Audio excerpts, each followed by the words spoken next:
सूचना केवल हमारे विचार हैं, वित्तीय सलाह नहीं। निर्णय लेने से पहले खुद शोध करें। किसी भी लाभ या हानि के लिए हम उत्तरदायी नहीं हैं।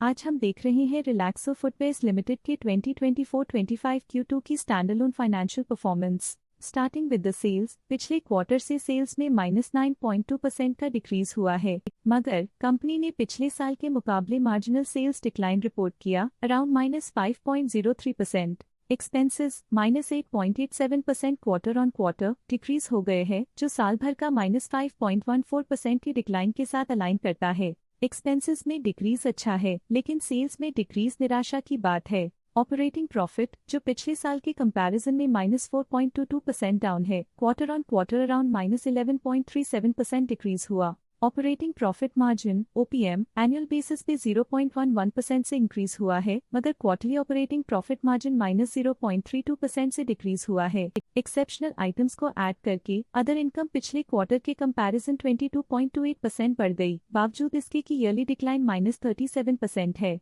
इंटरेस्ट एक्सपेंसेस पिछले क्वार्टर से 1.84% अप हुआ, लेकिन ईयर ओवर ईयर इंक्रीज 5.06% है। डिप्रिशिएशन कॉस्ट्स में 1.64% का क्लाइम देखने को मिला और ईयरली बेसिस पे 7.61% का इंक्रीज देखने को मिला। Profit before tax annually -17.9% decrease हुआ, लेकिन प्रीसीडिंग क्वार्टर से -17.84% डिक्रीज हुआ। इस साल कंपनी ने 26.81% टैक्स पे किया और क्वार्टरली कंपनी ने 25.9% टैक्स पे किया। नेट प्रॉफिट ने ईयर ऑन ईयर -16.88% का डिक्लाइन दिखाया, लेकिन लास्ट क्वार्टर से -17.22% का कंट्रैक्शन हुआ है। इस क्वार्टर के दौरान कंपनी का परफॉर्मेंस इतना अच्छा नहीं रहा, नेगेटिव नेट प्रॉफिट लॉसेस को इंडिकेट करता है। वहीं अगर एनुअल एनालिसिस की बात करें तो साल के दौरान कंपनी का परफॉर्मेंस अच्छा नहीं रहा। नेगेटिव नेट प्रॉफिट का मतलब है कि कंपनी प्रॉफिट के कंपैरिजन में नुकसान उठा रही है। अर्निंग्स पर शेयर (EPS) ने ईयरली -16.85% का डिक्रीज देखा गया,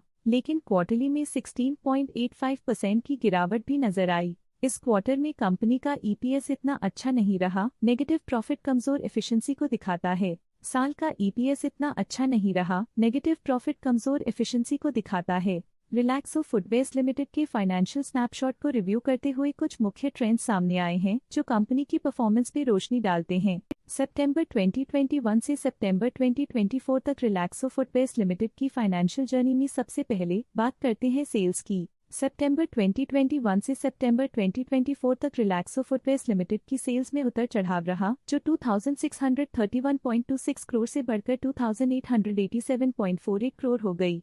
ये फ्लक्चुएशंस मार्केट कंडीशंस के इम्पैक्ट को दर्शाते हैं। अब बात करते हैं एक्सपेंसेस की। एक्सपेंसेस पिछले 4 सालों में 2136.7 करोड़ से बढ़कर 2493.4 करोड़ हो गए हैं। यहाँ सेल्स बढ़ रही हैं और एक्सपेंसेस भी बढ़ रहे हैं। बढ़ती सेल्स और एक्सपेंसेस ग्रोथ और इन्वेस्टमेंट को इंडिकेट करते हैं, पर सस्टेन प्रॉफिटेबिलिटी के लिए केयरफुल मैनेजमेंट जरूरी है। सितंबर 2022 में ऑपरेटिंग प्रॉफिट 378.31 करोड़ था, जो सितंबर 2024 में 394.08 करोड़ तक बढ़ गया। ये इम्प्रूवमेंट ऑपरेशनल एफिशिएंसी और कॉस्ट मैनेजमेंट को दर्शाता है। नेट प्रॉफिट भी चुनौतियों का सामना कर रहा था, जो 291.89 करोड़ से गिरकर 181.06 करोड़ हो गया, जो कंपनी की स्ट्रेटेजिक एडजस्टमेंट्स की जरूरत को हाईलाइट करता है। कुछ पीरियड्स में EPS में भी फ्लक्चुएशन देखी गई है, जो कभी 7.26 के आसपास रहा और कभी थोड़ा इम्प्रूव या डिक्लाइन हुआ। ये इंडिकेट करता है कि कंपनी को अपनी अर्निंग्स को स्टेबल रखने के लिए कंसिस्टेंट एफर्ट्स की जरूरत है। स्टॉक लेटेस्ट न्यूज अपडेट के लिए चैनल को सब्सक्राइब करें और वीडियो को लाइक एंड शेयर करें।